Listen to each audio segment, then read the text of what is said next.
Okay, so I'm finally filming my labor and delivery story.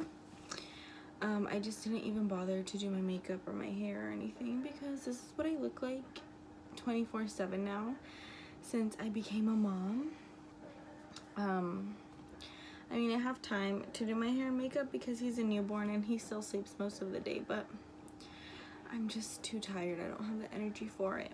So okay, so it's been 3 weeks since I went into labor actually.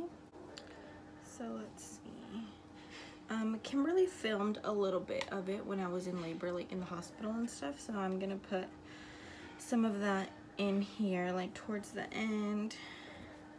So let's see. I went into labor on Monday, September 10th, and I delivered on Thursday, September 13th. So I was in labor for 3 days and it was crazy. Like, honestly, it was so crazy. I didn't expect it to go the way that it did, but it is what it is. So on Monday, I guess you could say I went into labor Monday night, because during the day on Monday, I was having contractions, but they were like really far apart and they weren't strong at all. I could just feel my stomach tightening, and that was pretty much it. But then at night is when they started to get a little bit stronger. Like, they weren't painful, but I could feel them, and I was timing them, and they were like 4 to 5 minutes apart. And Kimberly was texting me to go to the hospital, and I'll add that conversation in here too, because she was getting so mad at me, you guys, because I wouldn't go to the hospital. Okay, so this is pretty much just our conversation and me telling Kimberly like that I'm starting to feel my contractions and everything, and that I'm gonna start keeping track. And then at the end you'll see that she tells me that I'm pissing her off because I won't go to the hospital.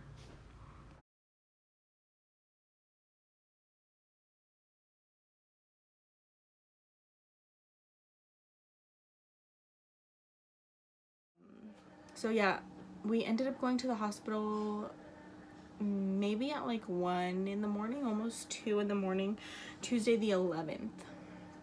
So I went into the hospital. My contractions were 3 to 4 minutes apart. They were stronger, like I could still feel them, but they weren't painful. And so I got checked and I was getting monitored, and I was 2 centimeters. So they didn't want to admit me just yet because I was 37 weeks pregnant, and that is still really early, and plus 2 centimeters is not enough to get admitted.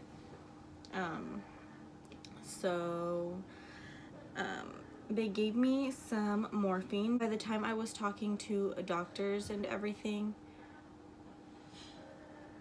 I was starting to progress a little bit, so I was like maybe 2.5 centimeters at that point, and they wanted to see if I could get to 3. But I was starting to be in pain a little bit, so I wanted to rest. So I asked them to give me morphine because my other option was Motrin, and they said that that wasn't going to do anything. So I took the morphine in my IV, and then they also gave me some of it in my arm, like an injection in my arm. And so I was able to sleep a little bit, maybe like an hour or 2, and I could still feel my contractions. They weren't painful, so I was like coming in and out of sleep because I was still feeling them a bit. So once the medication wore off, they checked me again, and I was 3 centimeters, so they decided to admit me. And let me just say that that medication made me feel so sick. They did tell me that I would be feeling dizzy and stuff, but I didn't start to feel it until I got up to go to the bathroom once it was like wearing off, and I started throwing up so much. Like, I literally could not stop throwing up. They tried to give me juice and crackers, and I just threw that up as well. So that's also another reason why they decided to admit me. So I got admitted around maybe 7 or 8 in the morning, and that's when my mom and Kimberly got to the hospital because we told them that I got admitted. So I got admitted, and I kept getting checked and I was not progressing at all. I was still 3 centimeters and my contractions were very consistent, and they were maybe about 40 seconds long, and like 3 to 4 minutes apart. So they gave me the option to walk around for 2 hours or just go home. So I decided to walk around the hospital for 2 hours. Walked around for 2 hours, still didn't progress at all. And at this point I was just so frustrated because I was starting to be in a lot of pain and they were telling me that I had to go home. And I didn't understand it before when I would watch videos of people like crying because they had to go home from the hospital, but I get it now because you're like so ready to have your baby and you're like, okay, it's gonna happen, and then they tell you have to go home. So I went home around 5 or 6, and I was still in active labor, but since I was 37 weeks pregnant, they couldn't keep me at the hospital because they said that if I stayed, I would have ended up having to have a C-section if I didn't progress, and I didn't want that. So I went home, was in pain all night, like crying. Well, no, actually, let me go back. So I went home around 4 or 5. I labored at home for a little bit longer and my contractions got a lot stronger. So I went back to the hospital, was still 3 centimeters. They gave me the option to give me more morphine, but I would have had to stay in the hospital until it wore off, and that could have taken like 5 to 6 hours, and I just didn't want to be at the hospital anymore. So I went home. I didn't sleep at all that night, Tuesday night. I was having contractions all night, but this time they were a little bit farther apart. They were like 5 minutes apart, but they were lasting like a minute, and they were pretty painful at this point. I just couldn't sleep. Marco didn't sleep either because I kept squeezing his hand. I went into the bath a couple of times. It helped a little bit, but I was still like in a lot of pain. I think in the morning around maybe 10, he took me back to the hospital. Well, no, actually, Kimberly took me to the hospital. I think Marco had to go to work. I don't remember really anymore. I think, okay, so this is what happened. Me and Kimberly were gonna go for a walk, but then I ended up telling her like, no, I don't want to go for a walk. I want to go back to the hospital. Like, I'm in a lot of pain. And Marco was at the apartment. I think that's what happened. So we went back to the hospital and I had only progressed a little bit. My cervix was a little bit more thinned out. Oh yeah, I forgot to say. So when I was at the hospital and I was 2 centimeters, I was like 70% effaced. So my cervix had thinned out at 70% and it was supposed to be at 100% for me to deliver. And then when I was 3 centimeters, I was 80% effaced.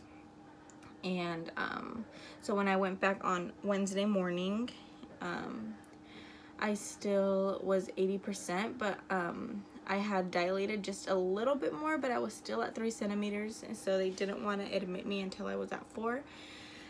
So that's when, so I had a doctor's appointment that day anyway, so I decided to leave the hospital and not get any pain medication again because I wanted to go to the doctors to see my doctor to see what she said.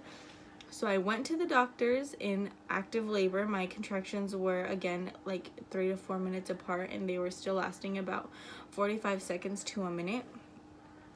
And when I got to my doctor's office, she literally asked me why I was there. She was like, you should be at labor and delivery. Like, I don't know why you're here. And but she told me that I was tensing up really bad when I was having my contractions. So I was just there for a little bit. She was helping me breathe through them and everything because they were starting to get a little bit more painful. So she told me that she wanted me to go back to labor and delivery, but before I went, I wanted to go on like an hour walk. So me, Kimberly, and Marco, we went for a walk at Communication Hill because I just wanted to see if I could dilate a little bit more on my own before going to the hospital. So when I got back to the hospital after my hour walk, I had finally gotten to 4 centimeters. I got checked by like 2 different doctors because my stepdad just walked by outside. They wanted to make sure that I was really at 4 centimeters.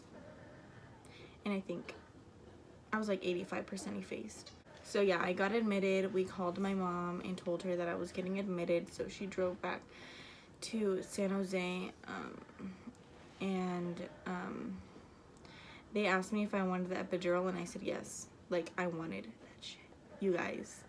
Like, I'm not even kidding. I thought that I was gonna be able to do it without it, but let me just I pretty much did do it without the epidural, because I'll just explain it in a bit, but it was crazy. Like, when I tell you guys that my labor was so intense and so crazy, like, I'm already day 3 and I was in labor, active labor for 2 days, and I couldn't even stay at the hospital. So I got admitted. They were doing my IV and everything. I had to wait like an hour until I got my epidural because the anesthesiologist was doing it on somebody else, and then my doctor was delivering another baby, and I had to sign papers and all this. So I got my epidural put in. Well, first they gave me more pain medicine in my IV while I waited, and that did help a little bit. Like, I was able to relax for a bit. I was feeling my contractions, but they didn't feel as strong as before. And then when I finally got my epidural,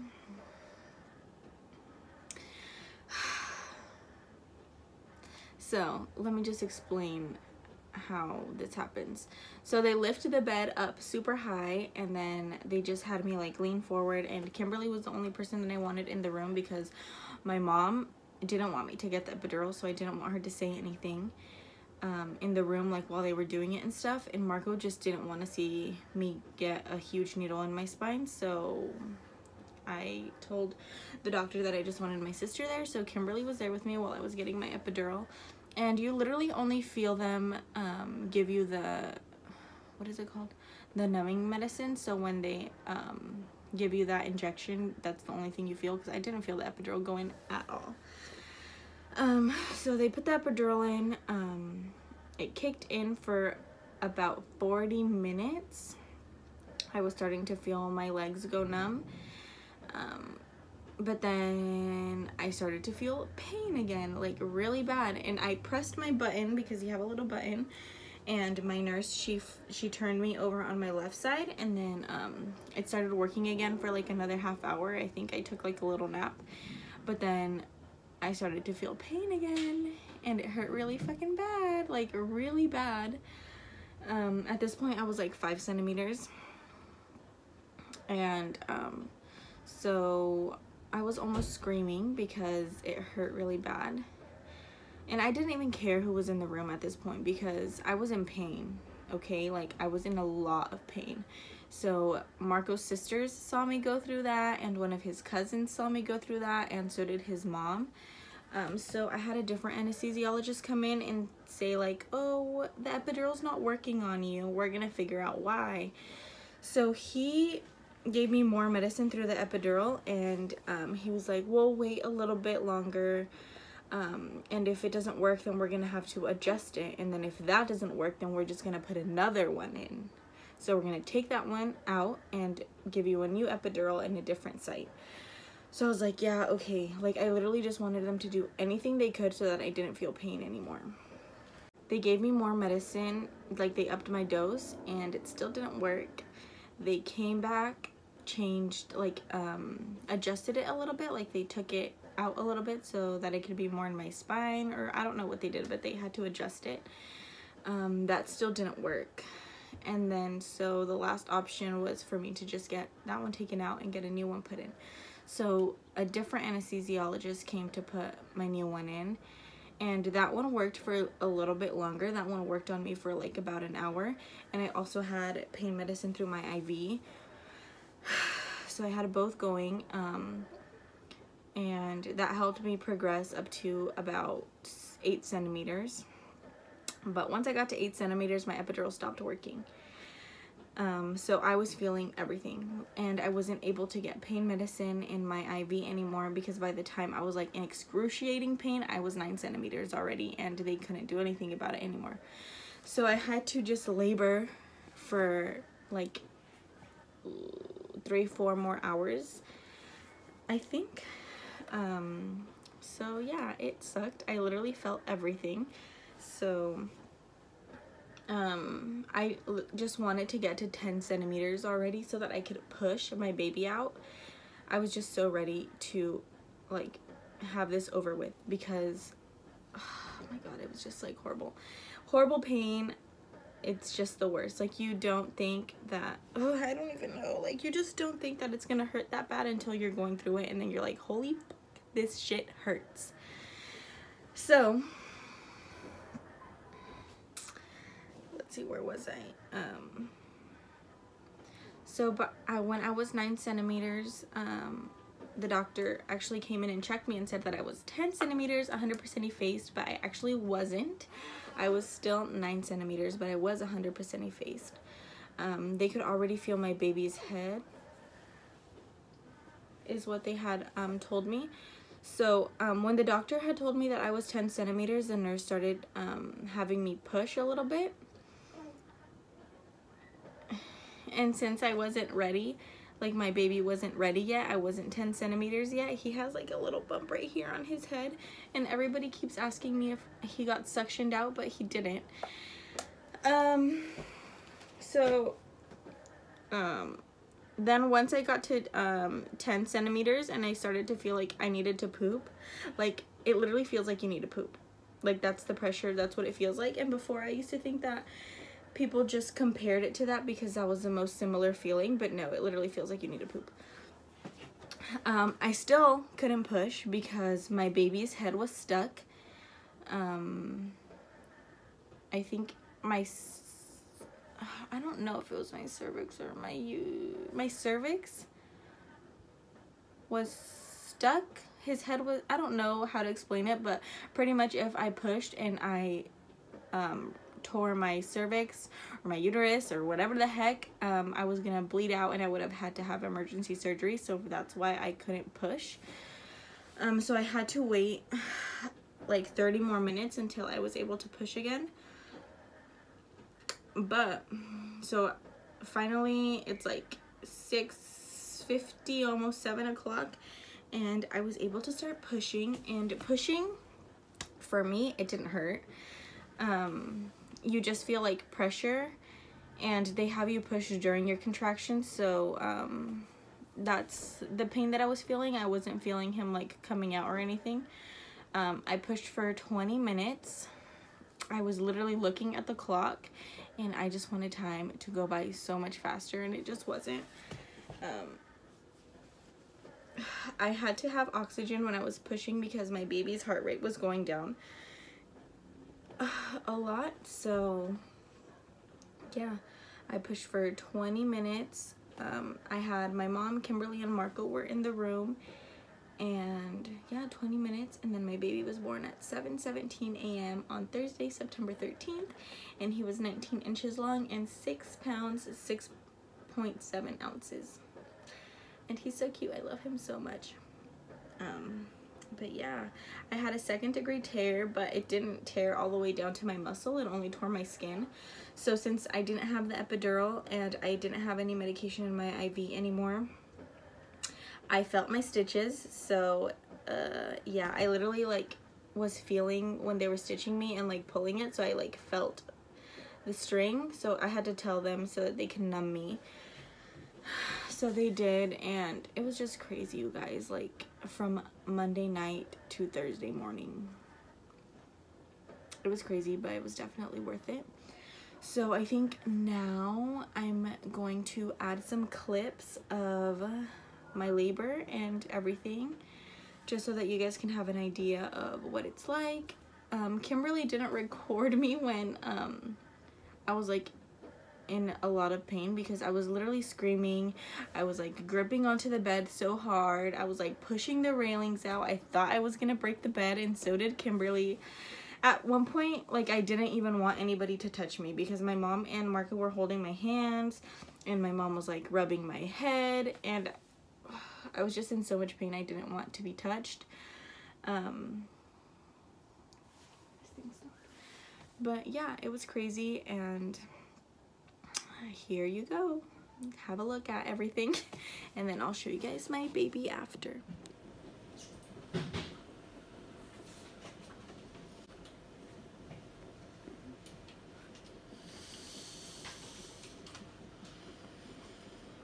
You have any pain that I should know?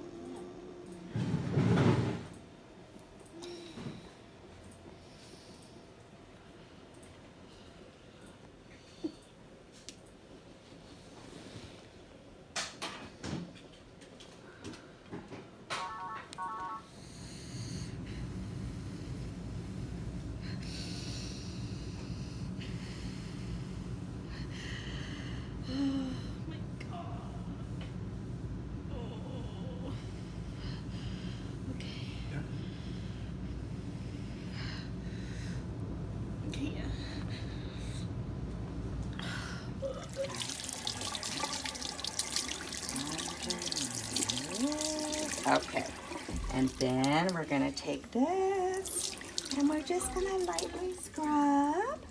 I know, yeah, just lightly. I know. How does that feel, huh? Probably feels pretty good. I know, baby, yeah. So we're gonna do it once. Uh-oh.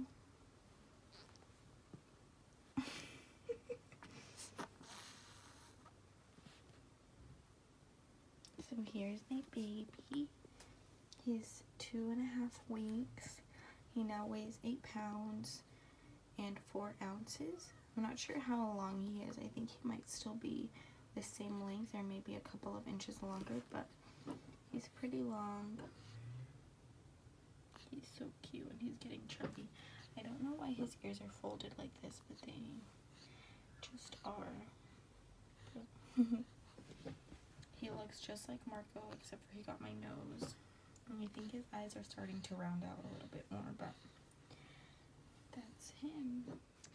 So thank you guys for watching. Like and subscribe for more videos. I want to try to do some makeup videos now since I'm not pregnant anymore.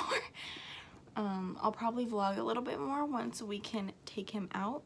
He gets vaccinated October 25th, so I'm gonna take him to the pumpkin patch after, and we're gonna take cute pictures, so I'll probably vlog that, but that's pretty much it. Thanks for watching, guys. Bye.